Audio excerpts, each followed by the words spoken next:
So good morning, folks, and welcome to the second day of our conference. I'm very, very happy to welcome Mr. Adrian Terron, Head Corporate Brand and Marketing Strategy of Tata Sons, and Mr. S.Subramanyeswar, more popularly known as Subbu, who is the Group Chief Executive Officer of MullenLowe Lintas Group in India, and also the regional executive for them. Sadly, my colleague, Professor Krishna Miyapuram, there he is. I was wondering. Please. We were trying to raise you, we couldn't get you. And I'm also joined by Professor Krishna Miyapuram, who is a faculty at IIT-Gandhinagar. Let me start the proceedings today by very briefly introducing my distinguished panelists. Mr. Adrian Terron is the Head of Corporate Brand and Marketing Strategy.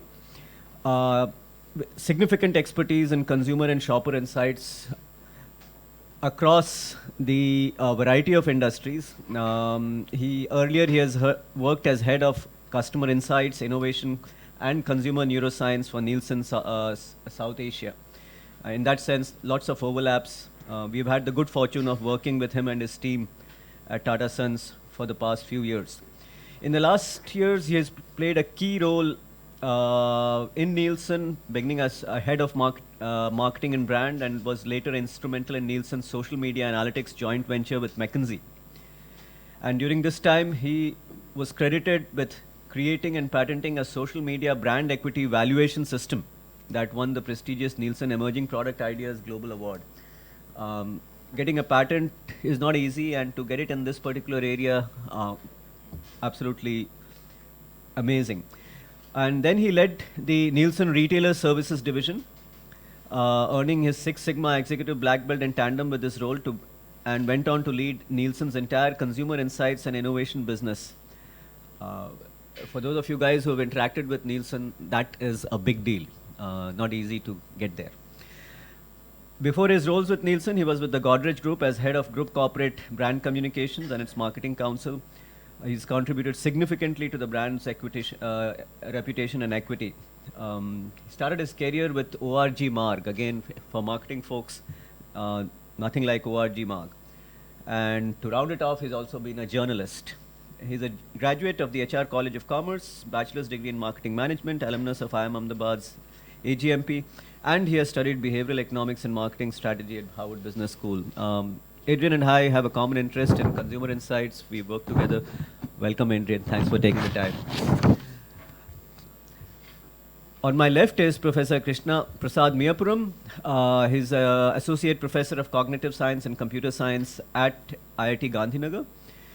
He's one of the founding members of the Center for Cognitive and Brain Sciences. He has a PhD in cognitive neuroscience from Cambridge.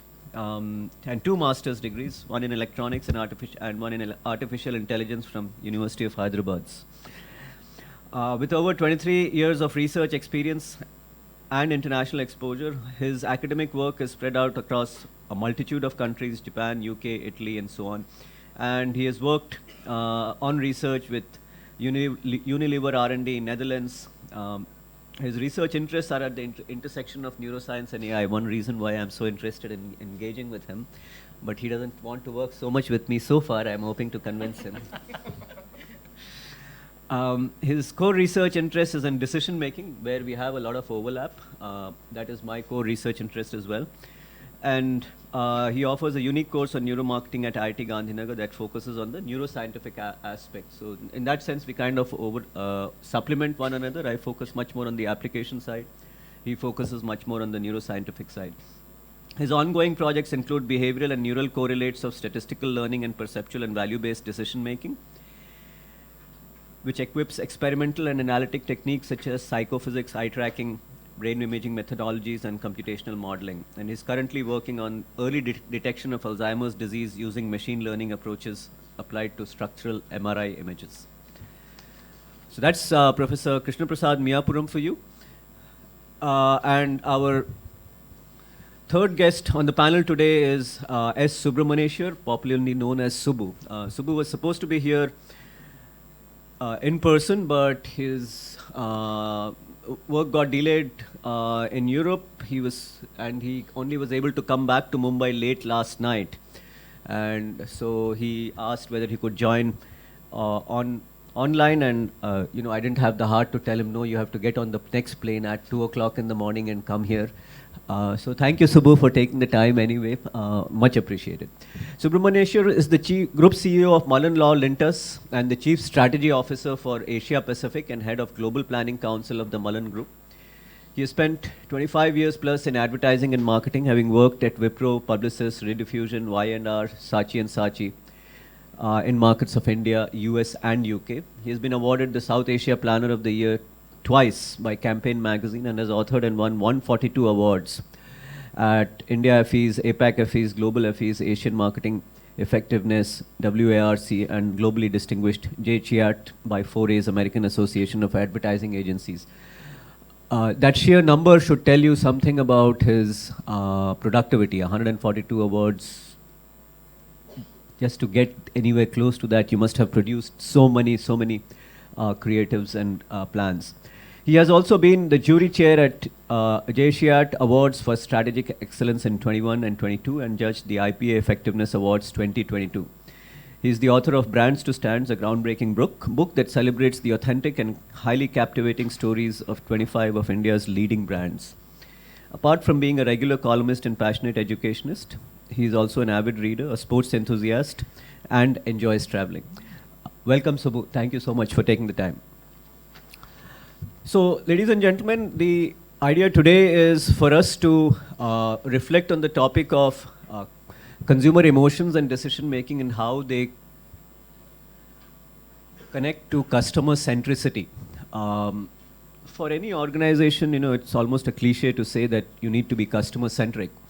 But the point is, what are the mechanics of customer centricity? How do you actually get there? And the proposition on the table today essentially is that a very nice way, a very effective way, a very penetrating way of getting to being customer centric is to be able to engage with the consumer emotion and the decision making process. And so what we want to explore today is how one does that. And the format that I have set is that I'm going to ask Adrian, followed by Krishna, followed by Subbu, to give us a very brief spiel of about maybe 5 to 8 minutes on what their preliminary thoughts are on the idea. And then based on that, as a moderator, I claim the privilege of not having to share any thoughts. Perhaps I may not have as many as Krishna and Adrian and Subbu. So I will then kind of pick up on the ideas and then we will run with the ideas and have a conversation. And then we will also ask you to share your questions and observations. So let's start with you, Adrian. Sure. Arvind, first of all, thank you. It's a tremendous honor and privilege to be here on this campus. And I have to confess, it's also quite intimidating to be amongst such brainy people. I feel like the odd one out here. From the very storied introductions you gave, Arvind, I also realized one thing, that a person's intelligence is in inverse proportion to the length of their bio.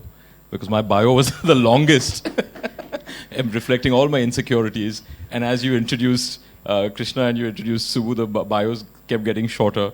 And like I said, Subbu, I have your book still with me. So unfortunately, you can't claim not to know me or a person like me of great disrepute because your book name is on my notebook. And for those of you who are feeling very intimidated by Subbu's immense productivity, and he is very, very productive and very, very successful, I just want to remind you that what you may not know is that he came from Amsterdam. Arvind said Europe, so any of you who are familiar with Amsterdam know how busy Subbu was and what he was probably busy with. So don't feel too intimidated. When it comes to the subject of customer centricity, it's a very big word and a word that has been bandied about quite fashionably over the last half decade or so that we've been talking about it, Arvind. But if I were to just by show of hands ask you, do you think the brands you use are customer centric? How many people would sort of immediately say, yes, brands today are very, very customer centric? Right. So that's just, I mean, I'm not a statistical wizard, but that is clearly a vast minority of people. And what we realized at the Tata Group, I think about 7 years ago, Arvind, was every company wants to be customer centric. Not every company is. Now, why is that, right? Because if we deem customer centricity to be the pathway to commercial success, then Krishna, most people should just automatically do whatever it takes to be customer centric. There's a fundamental tension between the resources and priorities a company and an organization has and the asks and priorities of customers. Customers want to be pampered, companies want profitability, and that is the fundamental tension that is mutually opposing. So how do you get to then being more customer centric? I think at the Tata Group we realized that when you look back 150 years, we asked ourselves the honest question is, did what got us through these 150 years and this large, will it get us through the next 150 years? And we realized that if you go back to how the Tata Group began, our founder's purpose was merely making the nation more self-reliant, right? Making the community more, I think, independent and thriving and economically prosperous. Now, at that time, under the colonial yoke, if you will, the community was equal to the consumer. Everyone in the community was your consumer or could be your consumer. And that was a visionary, I think, perspective then. It remains to be a visionary perspective now. But over time, our footprint has grown, which is to say that the number of consumers has exceeded the people who were initially part of the community. So our opportunity then is, how do you make every consumer feel part of your community? And that's where, Arvind, what you said, I think is so prescient and so perceptive, which is how do you engage people, how do you understand how they want to be engaged, and then on the basis of that, build your business. I think so far industry has existed in a way where, whether we like it or no matter what innovation experts tell you, we first think of the innovation, then we decide who to sell it to, right? Or who might, and how we might sell more to them. If you flip that around and you actually went to people and said, tell me about your life, and that takes a lot of time and patience, and then find the gaps within that to serve them, you begin to see that customer centricity is then about deciding, not deciding yourself what the customer should want, but the customer telling you what you should do and then building businesses. And if I go back 154 years, J.N. Tata in his extreme wisdom and I think visionary zeal saw that. We hear about the industries that succeeded, right? We hear about steel, we hear about the hospitality industry, we hear about the automotive industry and everything that flowered and flourished after that. He was into so many different ventures that, if you go back into history, served a certain purpose back then, and many of them didn't necessarily come to fruition, or they sort of lived through their life. Whether it was silk, which is now coming back through Tanera in Titan, whether it was a cold chain for food where people needed to have food stored in a way that could serve the populace. So many businesses, right? So if you take that fundamental premise, Arvind, you begin to realize that what we've tried to do at Customer Centricity at Tata Group was merely replicate that, which is to say, we have a bunch of consumers. How do we understand what they want tomorrow? Now, many of this operates in the zone, and this is why what you're doing and the work you're doing at IIM is so important. It's in the zone of the unseen, the unobservable, and the unspoken. Many consumers, much like us, they think they know what they want, but they actually don't know how to articulate it. Right? And then what do? We go and ask them in surveys and we force them to articulate it. So because we're asking them, they'll think of some confabulation and come up with an idea. You create that idea and they say, oh, actually this is not what I really need. And that's where failure comes from. So what we decided as a group was, we're not going to decide for the consumer what they want. We're going to actually get all our CMOs and CEOs around the table and say, what do you think are the big trends unifying your together? Because at the Tata Group, you're selling everything from salt to steel to software to apparels to iPhones. There's very little that unifies necessarily each business. But what does unify them are the big trends that are affecting their consumers. So whether it was a segment that we needed to study, for instance, working women, or whether it was, what we definitely call things, enablers of engagement. Things like, which at that time seemed impossible to study. Advocacy-based marketing, what we currently know as word of mouth. Arvind, you've been a big part of that. We would not have been able to decode that without you. Yeah, what does it take for people to propagate a message from one to another? How does that link to their personalities, and how does that become different for people with different personalities? I mean, some amazing work, Arvind, that you and your colleagues have done. Or in the pandemic, you take a subject like empathy. The curious thing during the pandemic, CEOs around the world said, you have to be empathetic. 1.5 years later, many of those same CEOs are laying off people. So we got a bit confused. We said, if empathy is so important, why aren't people using it more? And then the answer that cropped up was, maybe we don't understand what empathy actually is. The things we think that are empathetic actually have the opposite of the intended effect. If somebody's feeling low, you go and say, oh, you look so sad, and that actually makes them feel worse, right? We feel we're being empathetic, but we're being sympathetic. So how do you take a subject like that and decode it so that brands can take that and use it in every day on the front line in customer service when they're innovating to create products? Or, for instance, if there were other mega trends that we saw coming almost 7 years ago, health and wellness.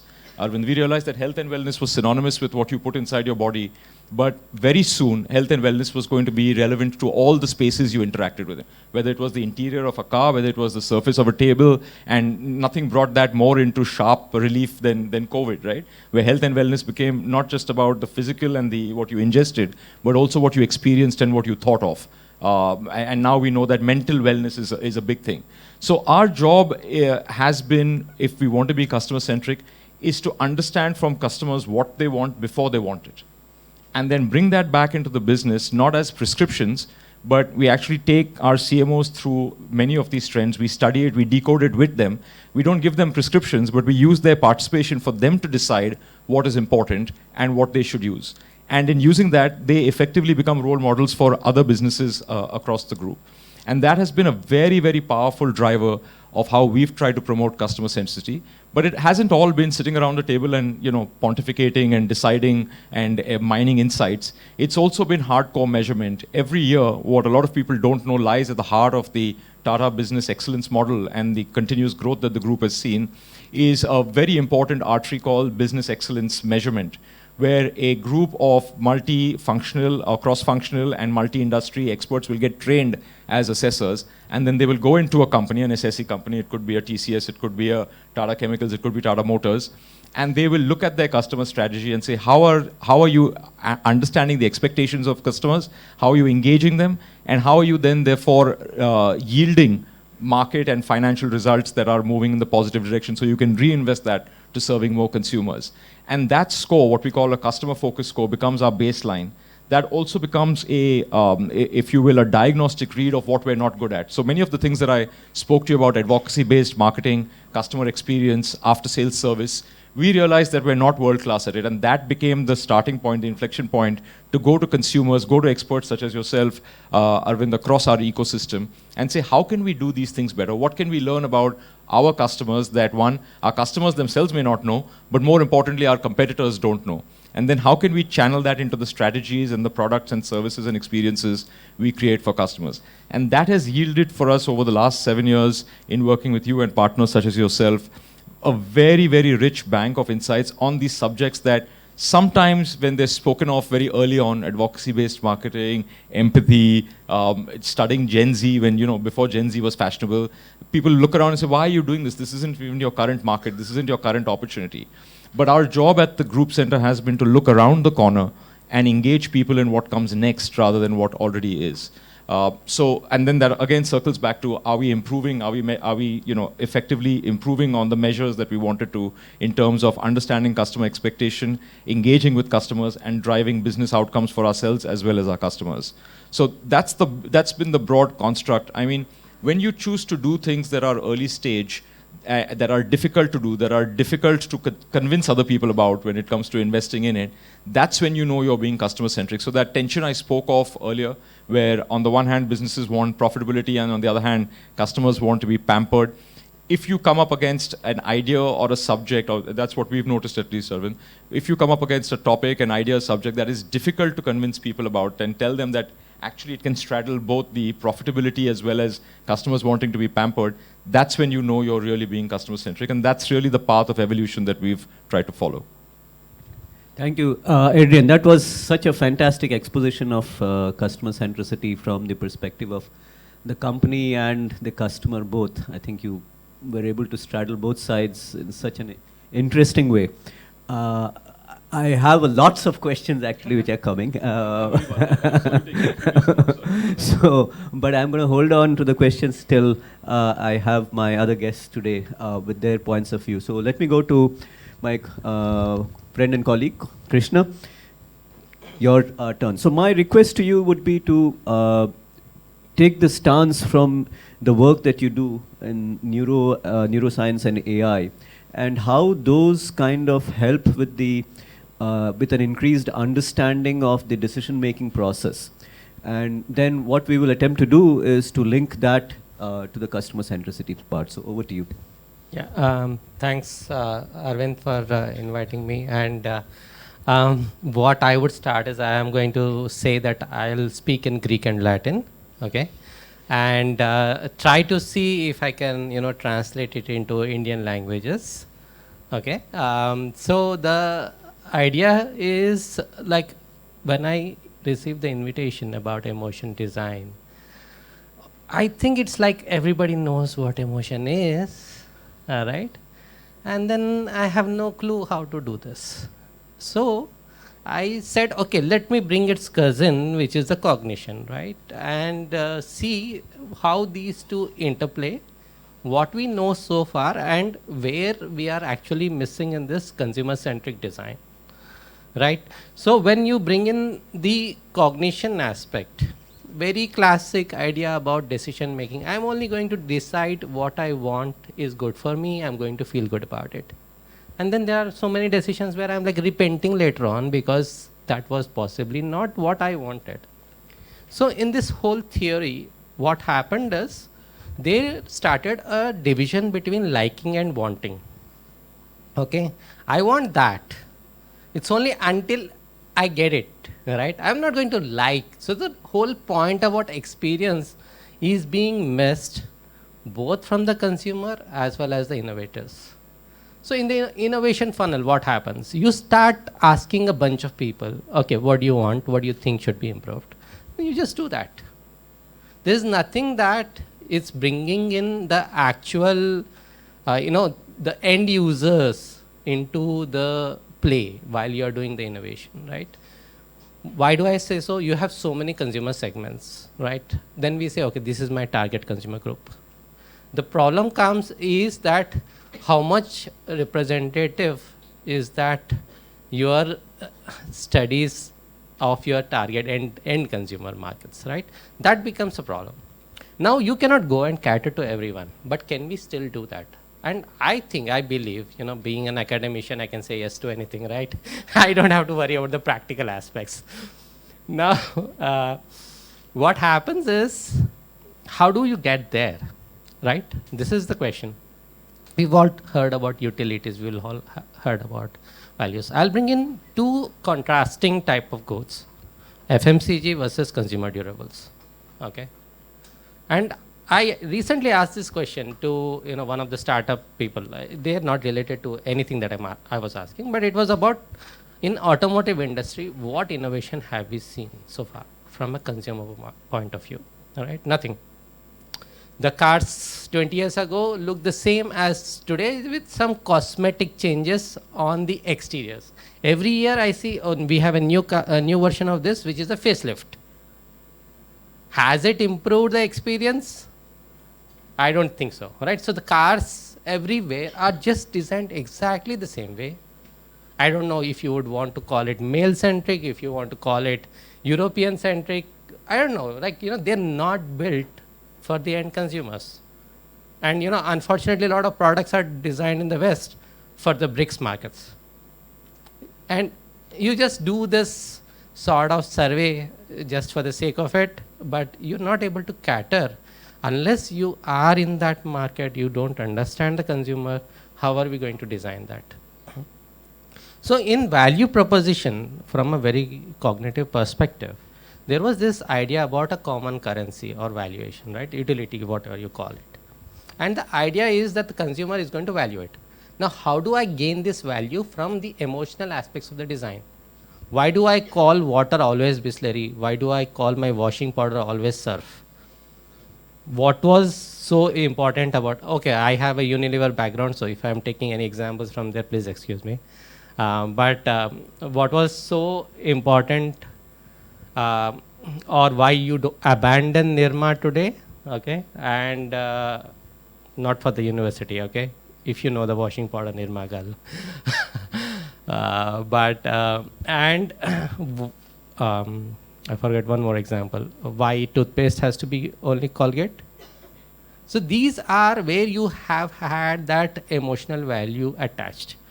What was so special about Dove? This was almost my first week at a Unilever when I learned that all my academic education was completely different from what is practical. You learn theories of what is known as classical conditioning, and then they say forget it. Okay, it's all about evaluative conditioning. The consumer finds a machinist feeling in the Dove soap which matters to them rather than whatever else you are claiming, the sort of things that you claim. Okay, there is a fragrance, of course we use it. They started using food fragrances in laundry, all right? And this is a revolutionary idea because that is what activates your dopamine system, right? You're not going to consume, a flowery thing, but if you add appetitive, your apple, and all those kind of things, then you just these are the things that activate that liking in you, right? So there are ways that people started to think more about from what the consumers would want, all right? And the emotion aspect comes in is where you have the experience aspect. Every time I am riding my car, am I happy with it? Or I am just cursing myself that, okay, maybe I should upgrade. The moment I am thinking about upgrading, is it the same brand or a different brand? Right? When I can give you a practical example, a Ford Figo is what I have. EcoSport comes, do I want to stay loyal to Ford or do I want to switch to other fancier alternatives?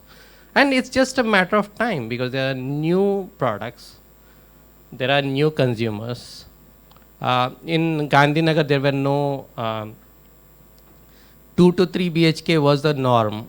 Now it's 4 to 5. So there is a change, and that change is rapid. And are we adapting our products to that rapid changes?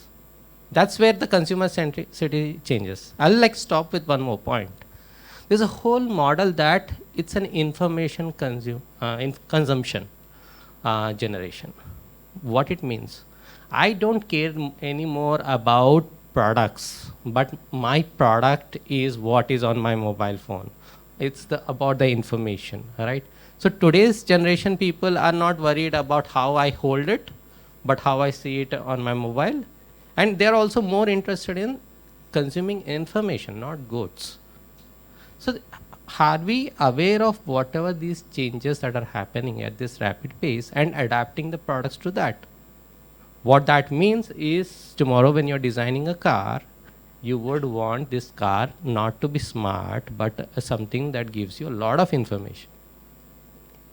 Okay, I'll stop there. Thank you, Krishna. I think you've literally set the cat amongst pigeons with some of your comments over here.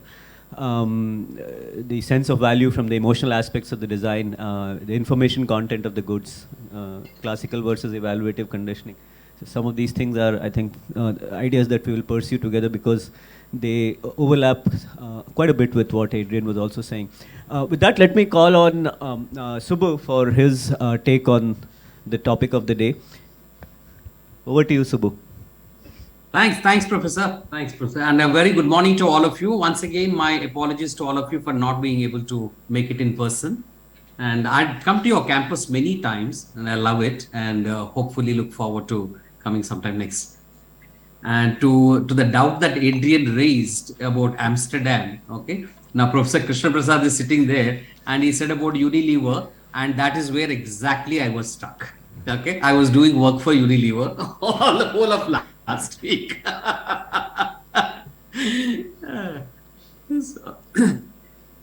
So what I'll do is, to the question that Professor asked about the whole customer centricity and customer journey, how it happens. Like when it comes from my perspective, from our perspective about creating a piece of communication on a brand or in an attempt to build brands, like, how do we go about, how do we understand the customers or the consumers, and how do we go about the journey. So I'll talk about one of my favorite examples, and one or two examples. If time permits, maybe another example I'll talk about. And when we talk about behavior change, I always think about all around us. All around us, people try to change our or each other's behavior. So in a sense, I feel as people, the entire humanity is in behavioral change business. That's what happens. And when we say I have to affect change, I'm actually affecting behavioral change for anybody around me. So I'll talk about one lovely example, because there are quite a few examples, but this example I personally love a lot, because there's a lot of fundamental work that has happened to make this change happen. And this is a brand, and Adrian wouldn't mind because this brand is from their group, and it's a very famous brand. It's Tata Tea. And when I'll just go back a little bit, a few years ago. What happened was, because there is, in India, when I take in the Indian context, you have Unilever, and with Red Label, Three Roses, and all those brands, and then you have the whole Tata Tea. And Tata Tea has a bunch of brands. There's a brand called Tata Tea, the flagship brand, and then every state you go to, practically, like, Tata Tea has a lot of regional brands. Like, there is aggregation of all this, is like, the group company as Tata Tea. Now, there was a situation where the data at that point of time, what Tata Tea shared with, the brief does, was like the HUL was literally having a 5:1 advantage over Tata Tea, both in terms of volumes and in terms of the media spends that HUL was doing. And also, the business of tea has changed quite a bit. And I think post the 2002 GATT agreement, buying tea in auctions was a lot cheaper than producing tea. Tata Tea was also getting out of producing tea. The business was going through a rough time, and several questions: should we exist in business, or should we go out of the business? All these questions were being raised. That's on one end of the business part of it. The other question that Tata Tea had, again, was younger people were not consuming tea. Younger people were moving more towards coffee, and because aided by the cafe culture, drinking coffee is seen as a lot cooler than having tea. Because tea is seen as a very desi kind of thing, like, coffee is a lot cooler, holding a coffee cup and coffee mug and then going around. It's fantastic. That's another part of it. Like, and in a country like India, which is a young country, and if you don't do business with young people, nobody has any future left. You've got to do, 2/3 of the country are young people, less than 30 years old. You've got to do business with them. So that's another scenario. And another key point, what Tata Tea said at that point of time, all the brands will come under one umbrella called Tata Tea. So that's where it is, kind of thing. Everything will be, there will be Tata Tea, and everything will be, even the regional brands, when I get into Tata Tea, Chakra Gold, Tata Tea, Gemini, Tata Tea, Kannan Devan, Tata Tea, that's a Tata Tea, Agni, and all those. That's how each one will be structured. Now, this is the grand ambition from the company perspective. Now, in the end, like, you have to connect with the consumer. The consumers will have 20,000 options, and they'll have 20,000 different ideas and what they want to receive and how they want to respond. Now, when you started, and there are several issues. One is the issue of the younger people not connecting with the category itself. That's a dangerous situation. If people are moving out of the category, the problem is massive. Forget about the brand. They're not even into the category. That's a big issue. And then the brand, and that's, like I said, like, the advantage that HUL was having in terms of the media spends, in terms of the market shares, and all those things are way, way higher. Now, when we started, if we want to do, one of the key things we said, if we want to do with young people, business with young people, we got to be interested in what those people are interested in. I can't say because I have this ambition of what I want to become, and I come and declare my ambition, people are not going to come and embrace us.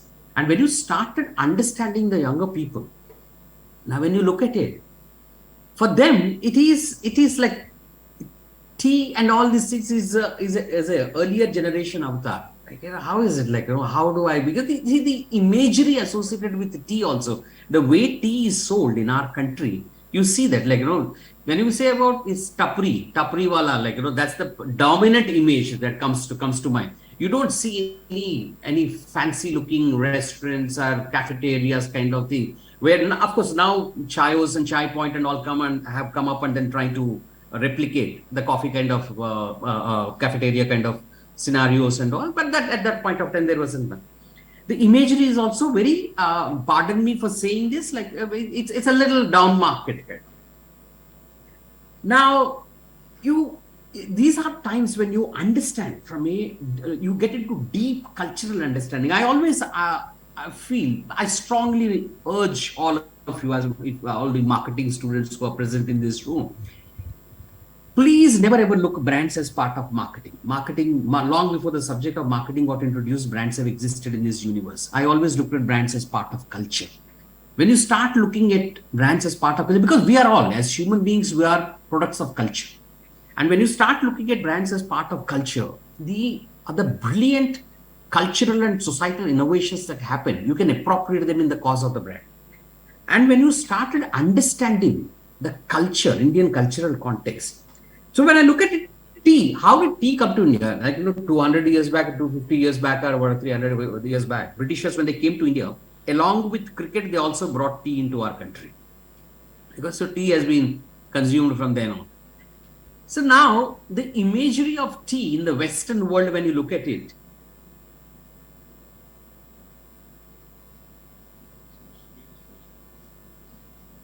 it's tea bags and all those things, and you have a lot of, probably some conversations which are very inane to the world and all. That's how tea is consumed.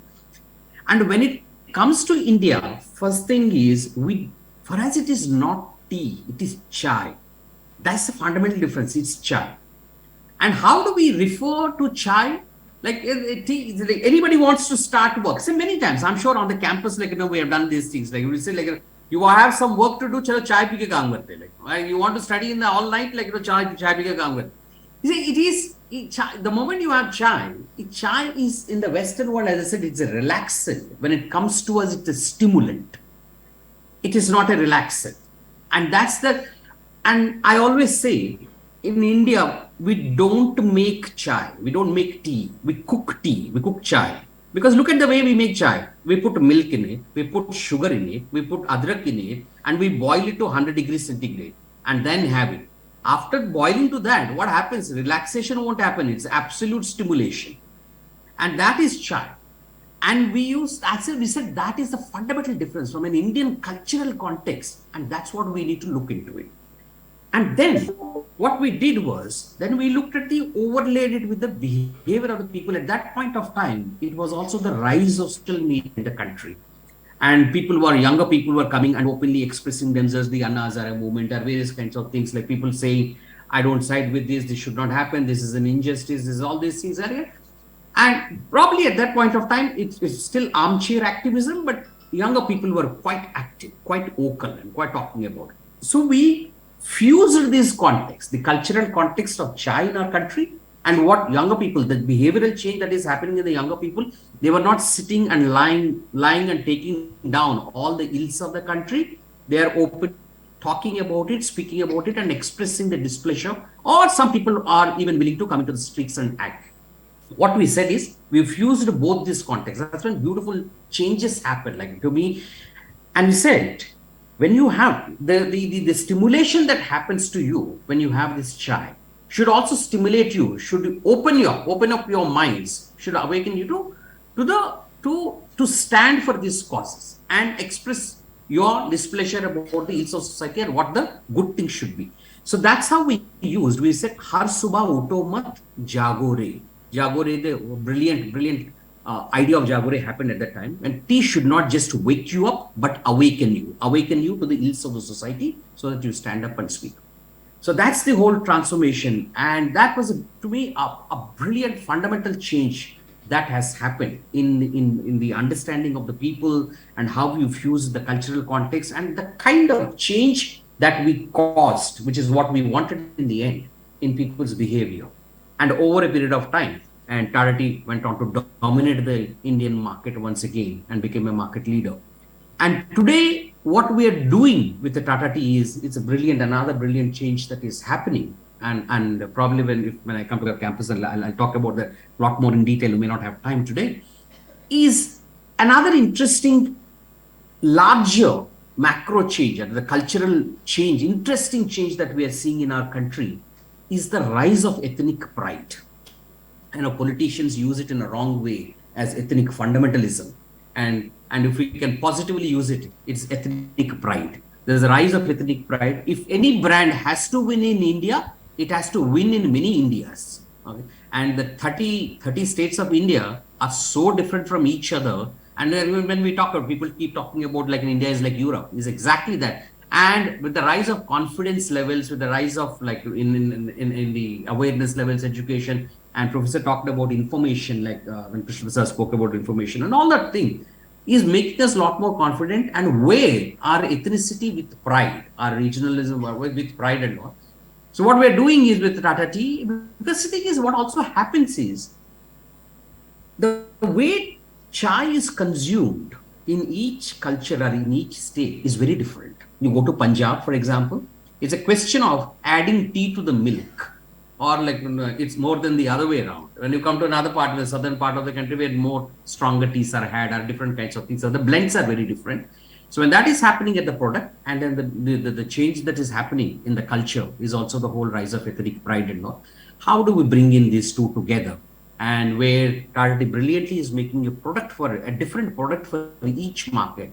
And what we're doing is we're picking up the cultural nuances of that particular state, of that microculture or subculture, and actually fusing it with the product idea of the brand and then bringing them together. And so far we have done about 10 to 12 different states, and you have 10 to 12 different creative expressions, and each stemming from, again, one brand, but multiple expressions. Again, it's finding great resonance with the audience in every market, in every culture, I would say. And it's causing that change. And people feel a lot closer to the brand, and a lot more affinity and a lot more engagement. Yeah, that's where I'll stop. Thank you, Subbu. That story about Tata Tea, I think it's one that resonates with a whole bunch of us. And being the largest tea-consuming nation, of course, helps as well.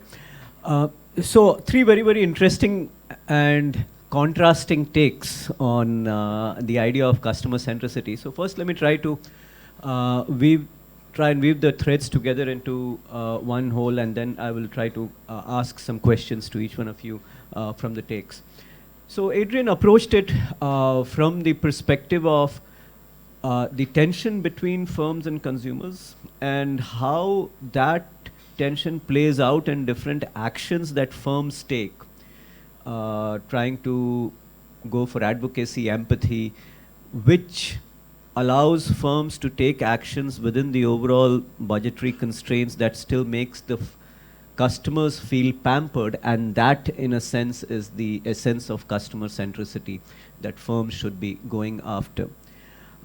Krishna took the stance that customer centricity is, and I'm paraphrasing a little to bring it to the theme of what we want to talk about, that customers gain a sense of value from the emotional aspects of the design. And that customer centricity essentially is in the product design elements. For example, putting in food smells in the laundry. Food smells are much more likely to appeal to the emotional centers of our brain. And so by doing that, we are becoming a little more customer centric. We are engaging much more deeply in the unspoken, unseen way that Adrian had talked about earlier. And Subbu approached it from a behavior change perspective, that so far as firms are concerned, to be able to engage with customers, they would like customers to change the customer behavior in their favor. Again, I'm paraphrasing a bit, Subbu, if you'll allow me. They would like the customers to change their behavior a bit, but in the behavior change is going to happen in the direction of some trends that are already there. Adrian alluded to it as mega trends. One trend that Subbu kind of identified with for us was this ethnic pride, which most of us feel today, probably today a lot more than what we used to feel 10 years ago. And when you overlay the behavior change initiative of the company on top of the trends and the behavior that people are already doing, then you end up doing something that is customer centric because that resonates and that also causes the behavior change. So in a sense, customer centricity is a combination of this being able to manage the tension so that you're able to touch the customer better, is about product design so that you appeal directly to the unspoken, unseen parts of the head, and to be able to tap into the trends which may or may not be spoken, unseen, and so on. So that is the sense that I get from the three snippets that we have had from our speakers. Clearly, there's a whole bunch more. But building on these thoughts, then, let me start first with Krishna over here and ask you the question, right? We know from biology, from neuroscience, that the olfactory centers of our brain are much more directly connected with the emotional centers, and so therefore, if we are able to connect directly over there, invariably I will be able to address the unseen, unspoken parts much better. But that's easier said than done. If I pick up on the point of 30 different states of India being like the United States of Europe in India, then the olfactory cues that might work in Gujarat will be completely different from what will be there in Punjab or Tamil Nadu or Assam or Jharkhand and so on. And in India, you often say that you travel 50 kilometers or 100 kilometers and the diet also changes. So then I run into this constraint that Adrian was talking about, that there is a resource constraint that I'm operating under and the consumer wants to be pampered. So where does it end? How much can I actually do? Okay, I think a direct point, and you've also summarized the three views together, which possibly in our heads we couldn't connect well. So the question is like, how much can it be, if I extrapolate your question, individualized, right? Yeah. Right? You get what you want, I get what I want. That, if we want to try at that level, okay, there are, at least in the media consumption, people are saying each one of you will watch a different version of the same serial. This is what the generative AI today is talking about. You will see the brands you love and I'll see the brands I love as being used by the characters in your favorite show. Right? No longer advertising, right? So now the question comes is in terms of product design, in practicality. How can I build this emotional connect for different consumer groups at the same time, right? So if you look at the portfolio of any product in a supermarket, let me take that example. You have an array of soaps. There are 10 different versions of Lux. There are 20 different versions of toothpastes. And when it comes to markets like durables, then you don't have that option.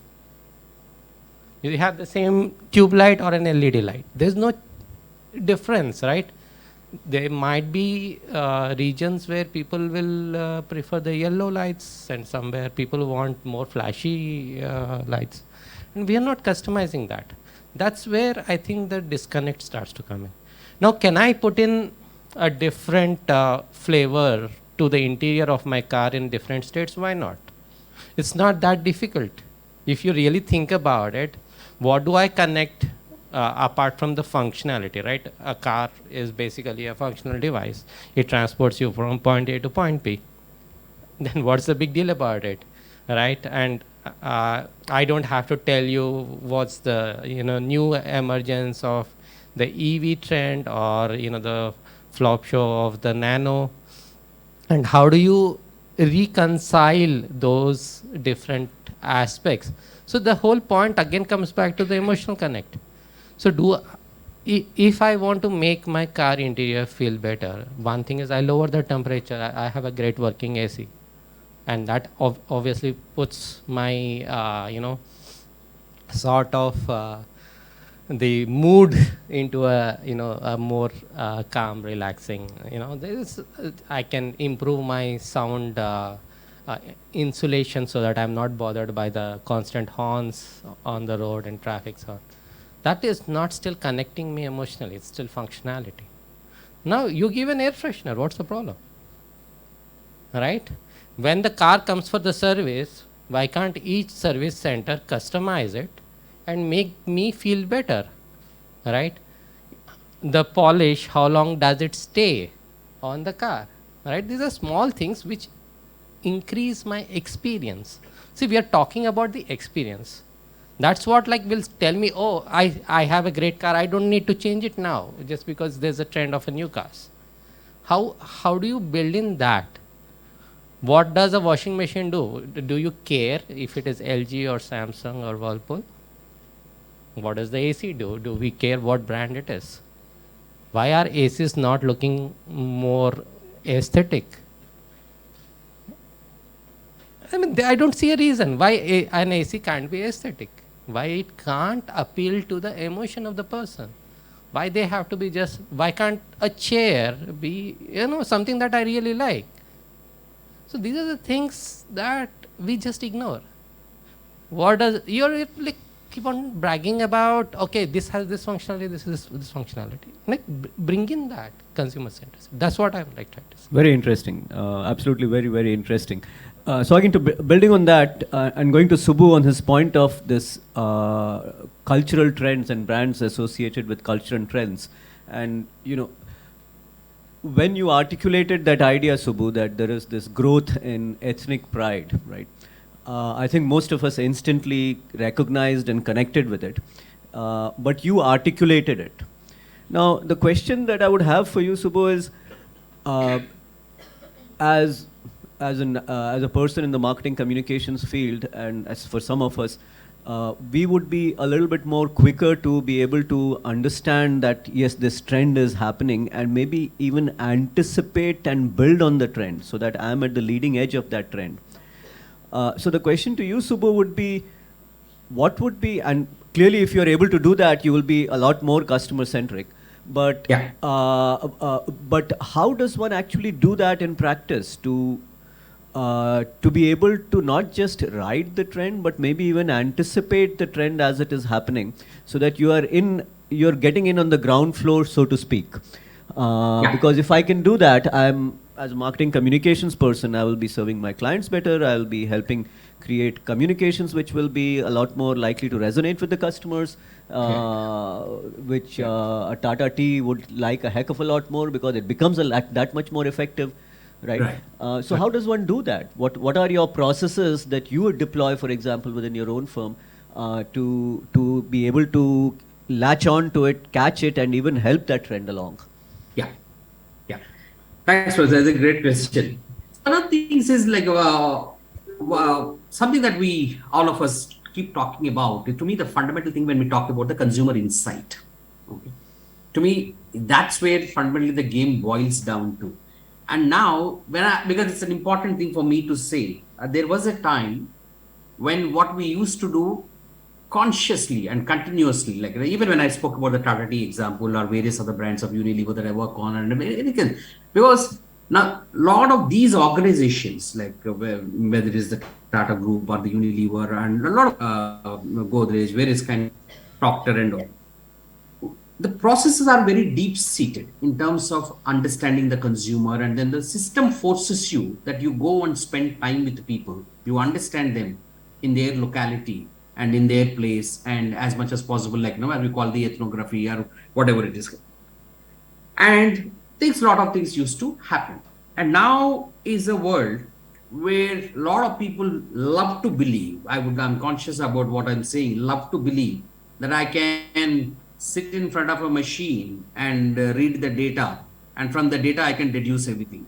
Okay, to me it doesn't happen. Okay, I can draw certain inferences out of it, probably certain conclusions out of it, but if I have to act, I'll refer to what Professor Krishna said.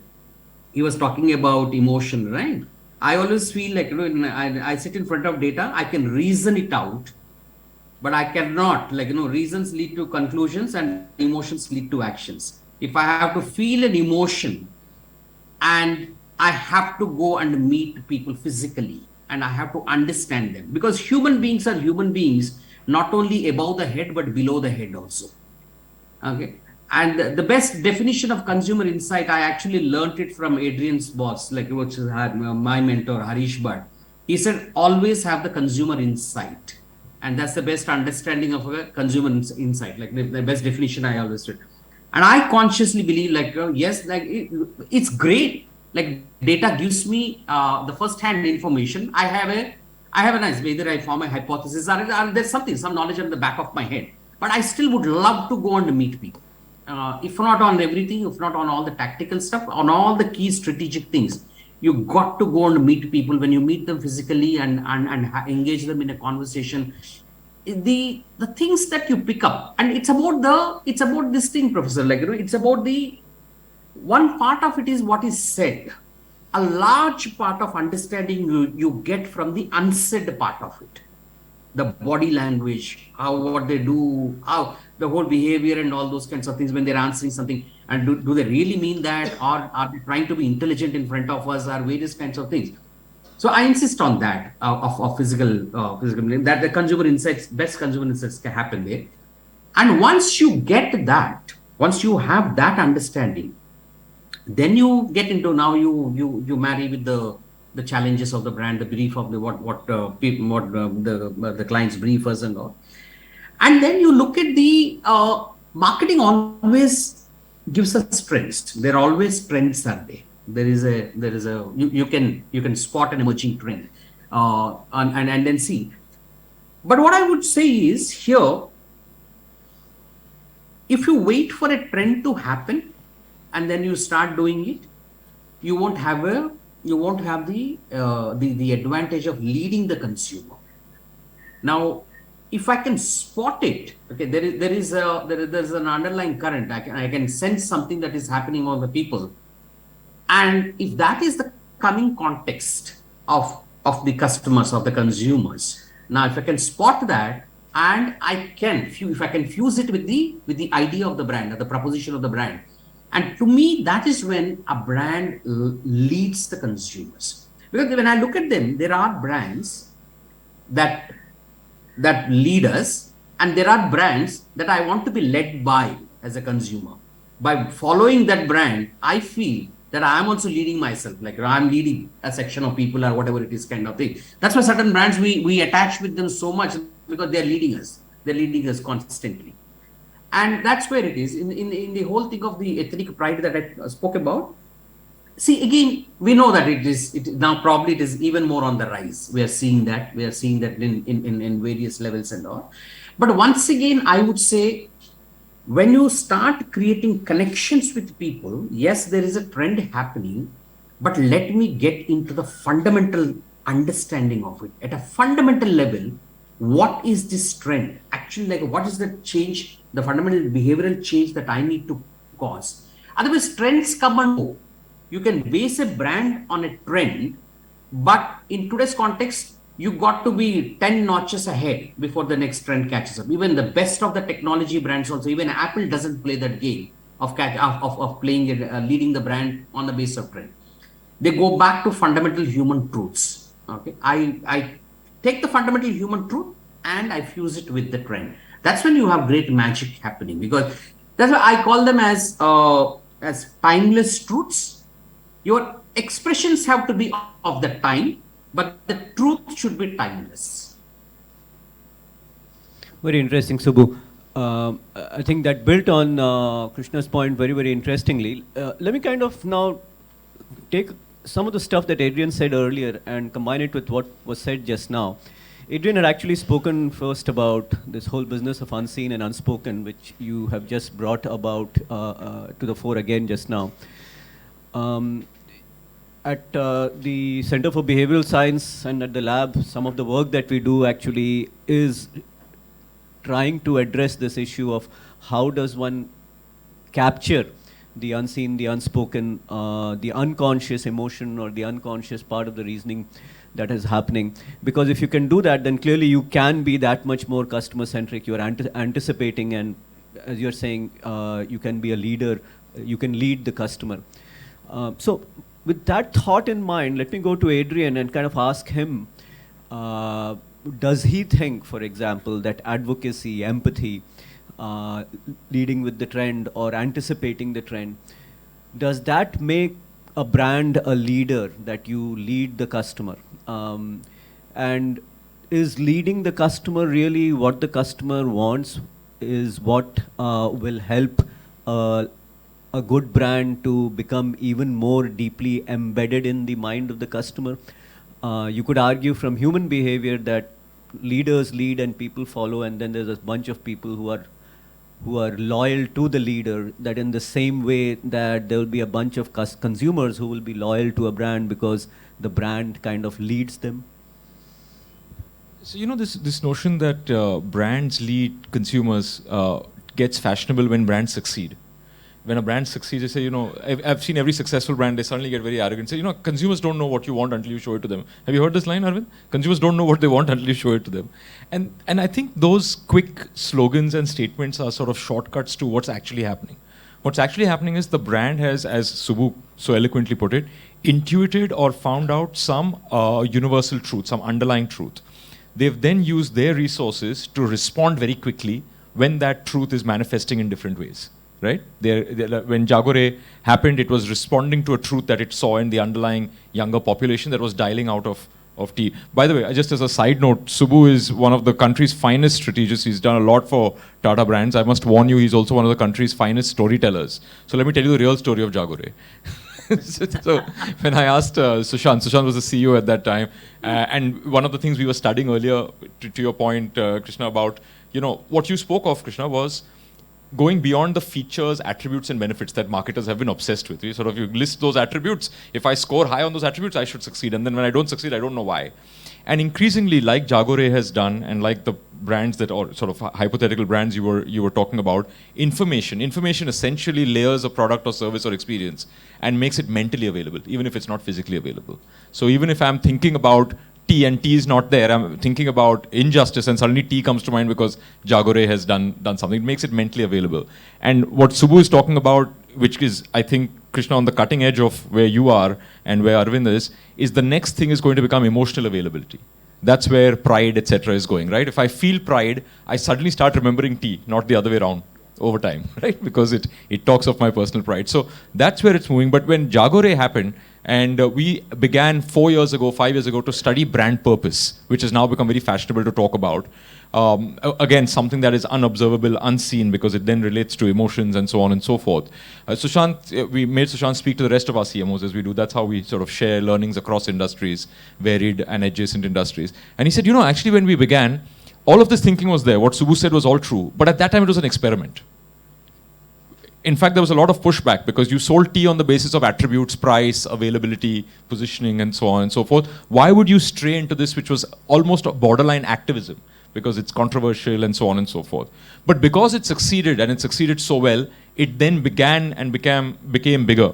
And the delicious irony in all of it is, you know, while Subbu was talking of the big challenge that people were dialing away from tea and moving into coffee, Sushant, just for the record, is now CEO of Starbucks, which sells coffee mainly. So that's how life sort of goes on a journey. But to your point about leading consumers, Arvind, I think it's fallacious to think that, one, consumers want to be led. Some of them do, because they're looking for information. Two, it's fallacious to think that brands can decide what is good for a consumer. Some of them do, not always.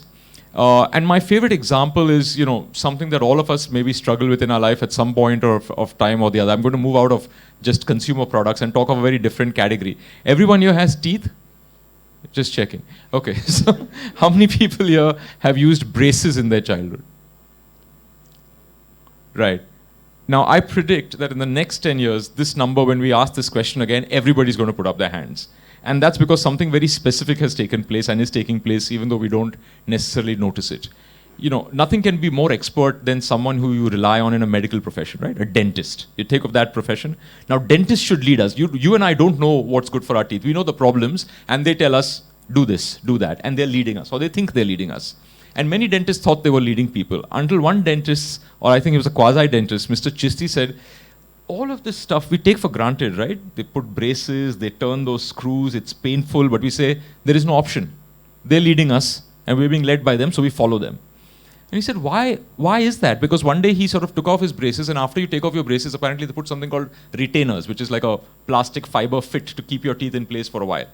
He said, if the retainer is doing the job of the braces after the braces, can it not do it before? And using scanning technology actually started creating, to your point, Krishna, on what is verbalized. What is not verbalized is, it's painful and it's horrible and it makes me feel and look terrible. Right? That's not verbalized because we take it for granted, because why? Dentists have been leading us and leading us to believe this. He flipped the narrative, used technology, and started creating these, basis scans of your teeth, retainers or retainer-like objects that could actually be changed every 2 weeks progressively, till your teeth then moved into the right place and formation. That business today is a $10 billion business. It seeks to, it has solved more than just the physical, it has solved the emotional pain of looking embarrassingly awkward with metal in your mouth. It has solved the physical pain of your food getting stuck in your teeth and being obstructive. It has solved a lot of, I think, social awkwardness, physical discomfort, and other ancillary problems. Gums start bleeding, cheeks get cut, actual problems that we were taking for granted because we were being led by the brands. And by brand, I mean dentists as a cohort. Suddenly now dentists and the most famous brand in this respect is Invisalign. It uses invisible fiber molds to move your teeth in the right direction, which is aesthetically pleasing, physically far more comfortable, and actually over time far more effective than traditional braces. And now dentists are adopting that. So who's leading whom now? Correct? The next step, and now dentists are again in arms, is Virat Kohli and Anushka Sharma have endorsed a brand which says, you don't even need Invisalign specialists. We'll give you an app, you scan your teeth, we'll send you the retainers. And orthodontists all over are up in arms. Now, I'm not adjudicating about whether or not that's the right way to go, but if I come back to Krishna's point, the fact is that it's not just personalization. It's personalization at scale with technology. Right? You can now do personalization at scale in an affordable or far more affordable manner than previously, which then again straddles, going back, Arvind, to what I said, is able to bring a meeting point between the limited resources of a firm and the extreme personalization and pampering that customers want. So to think that you can lead a consumer is great for corporate conferences and seminars to declare that, and encourage your team and feel a great sense of machismo that we are leading it. But the truth is, if you look at the best brands, it's a tango. Sometimes the consumer leads them, sometimes they lead the consumer. Sometimes the consumer will tell you, I need headphones, and sometimes you will tell the consumer, actually, we've seen a lot of you use headphones, and you'll like headphones, but you don't like wires. Let's make it wireless.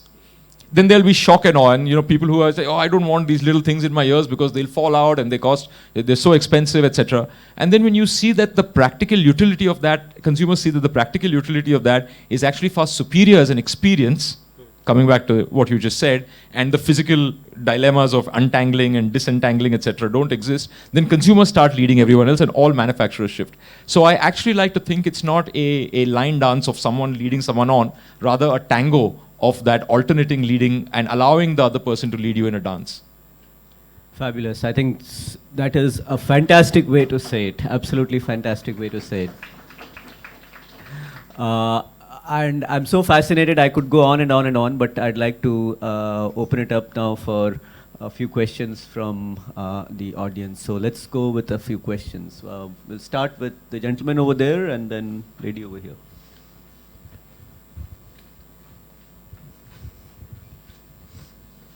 I have.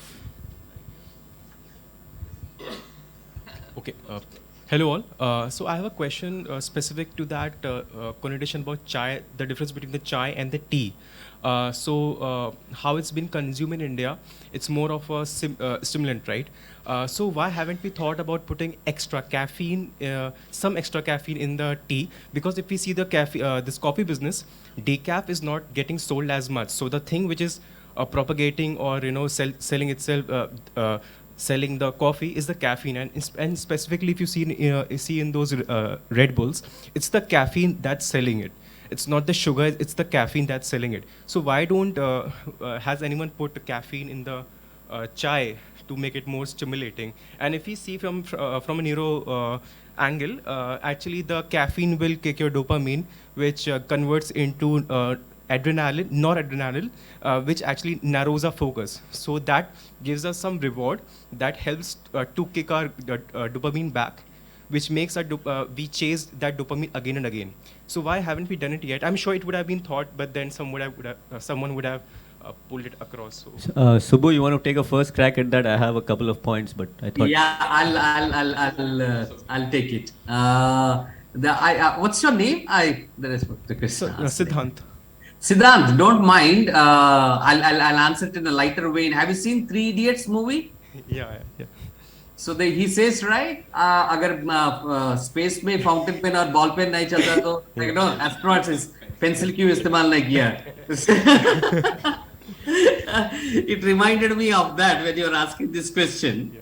See, it's not as black and white as it is, okay? Because chai is very, very integral in our country, because the way people can, in fact, actually, when you go and do consumer emotions and understanding and all, so in many parts of the country, or in practically everywhere, coffee is sampled very highly, but tea is very rarely sampled, because everybody has their own way of making chai in this country. And when you travel, like some people, it's astonishing actually when I saw some people say mixing up Red Label with Kanan Devan or Tata tea or something like that, and then they say, oh, isme se I get flavor, aroma, and this I get strength here. They have their own formulas. It's completely illogical. You can't beat that. And if you go and if you had ever had chai in any of the tapris, the hot tea shops, which we call them, and you see them, they mix 3 or 4 things. They mix the local tea also kind of, and then they create their own concoction. And people literally get addicted to that taste. I'm using the word addiction because it's almost addiction. The way you don't like, because it is so much integral to our behavior.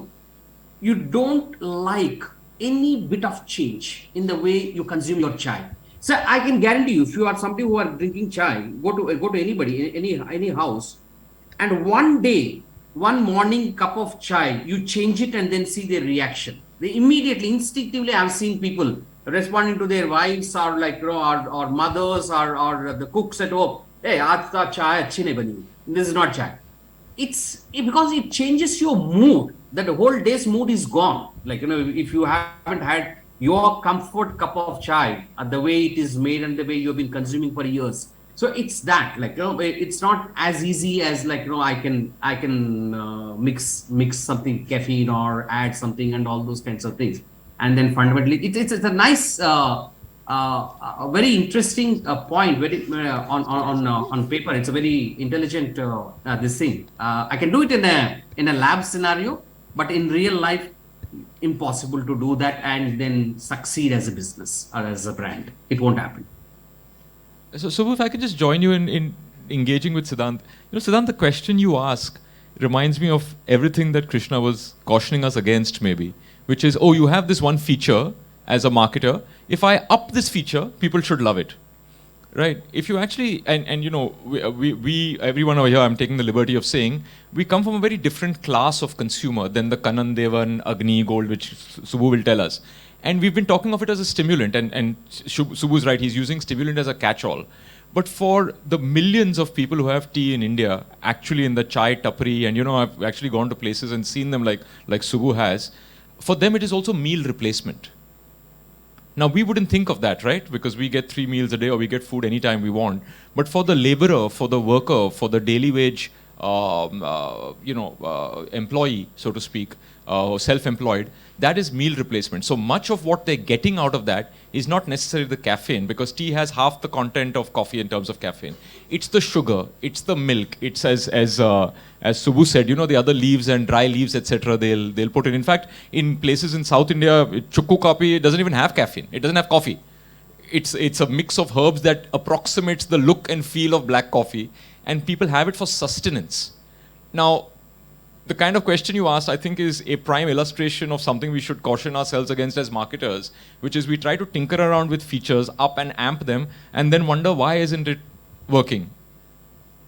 That's the danger. And the last point that I would kind of make on that one is that it's also about what you want your product to be, right? And who the customers are for whom you are creating a particular product. Maybe, Siddhant, there might be a very small number of people who might want what you are looking at. But at this point in time, the majority, the large majority, is not perhaps looking for that. And what you said from a neurophysiological perspective kind of makes sense. But how many people actually want that? Are you trying to lead the consumer where they don't really want to go, right? At least a large majority of them. I am very, very sorry. I think this is actually a conversation, and I'm sure there are many, many more questions I can see. So maybe we'll take one from an online participant.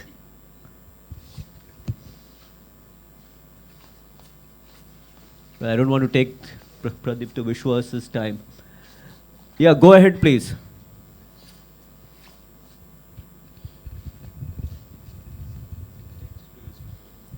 Maybe you can speak it out, Kunal.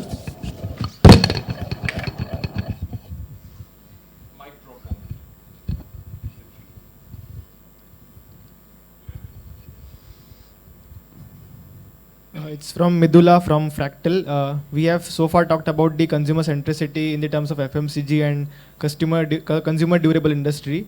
Wanted to translate this to digital product space, especially SaaS and PaaS products. Coming from an AI-powered SaaS product background, we are facing a huge problem with adoption of our product. And after drilling down so much and we are tapping on so many aspects, we understand that there is a fear and trust issues with an AI-powered products among the user segments.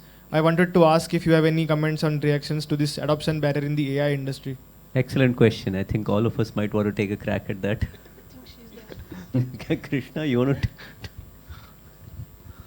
Okay, so this is a little bit different from the product design. So we are really talking about the human-computer interaction and trust issues here. So I think the same approach that we are talking in this realm will not apply there. But in some aspects, not specifically SaaS, but if you really talk about trust in digital products, right, which is what I was also commenting that, you know, the mobile phone in your hand and the picture on the screen is what your product is.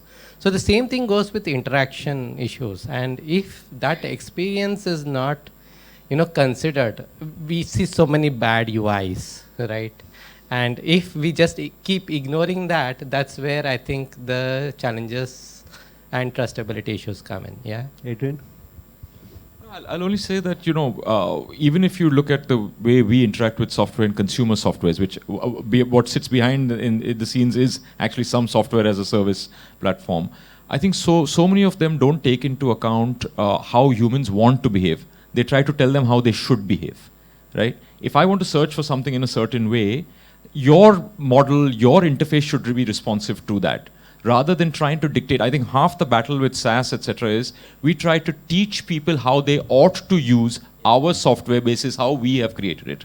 Why is that? Because if I rewind that, we haven't bothered to create our software the way people already use it. I mean, the best example, if you want to look at, is a very boring category, which is accounting software, a company called Intuit, where the CEO one day suddenly said, no, we will design basis the consumer. So consumer first, then start coding, rather than coding and prototyping and then asking the consumer to like what you've created. I think that's where it all falls down. Subbu? Yeah. I'll give a little futuristic way. I'm trying to see the way I would see this, like we're talking about the behavioral change, consumer and all, understanding and all. I potentially see a scenario which I don't think it is too far away, maybe a couple of years, 2-3 years down the line, or 4 years perhaps, kind of thing. At least you'll start seeing.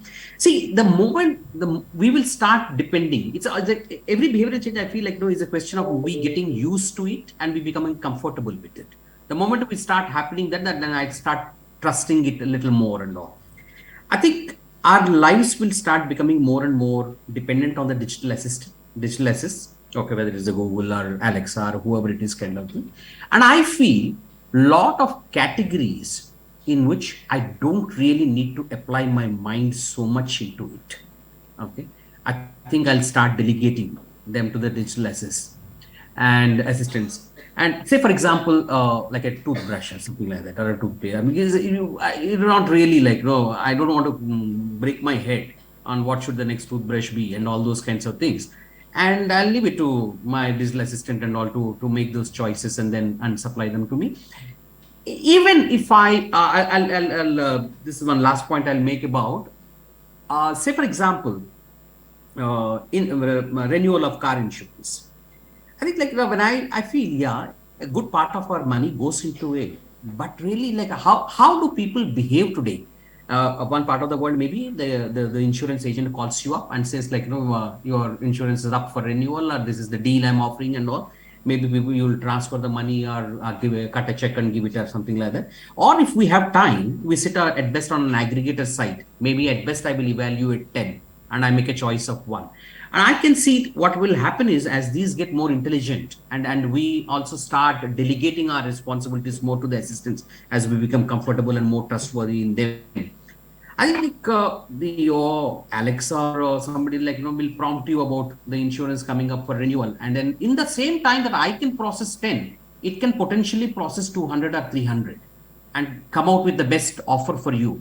And that is something that I don't even want to waste my time on and say, like, go ahead and then do that. And at the back end, like, probably the money gets cut from your bank account and gets transferred. That is something that will happen. There's no doubt about it. And where I would still want to involve myself or in categories where I have the closest emotional connect, and or it could be the high-end categories and on one part of it, or where I have deep emotional attachment, where I need to I want to make my own choices, use my own mind, my own intelligence, and I think those will remain. And the ones that you don't really need to attach that much importance, I will delegate them to the assistant. So Mridula, very quick response to you. There is a company called WhatFix. You might want to have a conversation with them. They develop software, SaaS, which helps companies which have ERP software or other kinds of software.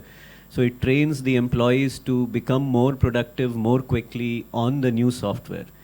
If you bought Salesforce or if you bought SAP, those are complicated pieces of software and they're not very user friendly. And it can take up to 6 months or a year for people to get productive on that software. So WhatFix has actually developed some solution that helps bring people up to speed a lot more quickly. And the way that they went about designing that product is about the experience that my friend and colleague Krishna was talking about. The information is assimilated a lot more quickly and allows them to become more comfortable, secure. These are all emotional reactions, and if you are comfortable and secure, you learn faster, right? So I'm sure there are more questions. I would really love to continue the conversation, but we have our next speaker who's waiting in the wings for our session. So let me close this session by saying a huge thank you to all of my guests and friends and colleagues over here. Subbu, Adrian, Krishna, thank you for taking the time, for being here. Great value add for all of us, including myself. Thank you so much. Thanks a lot. Thank you, Professor. Thank you, Adrian. Thanks. Dhavisha, please, the mementos. There you go. Oh, thank you so much. Thank you. Something that's different, like it.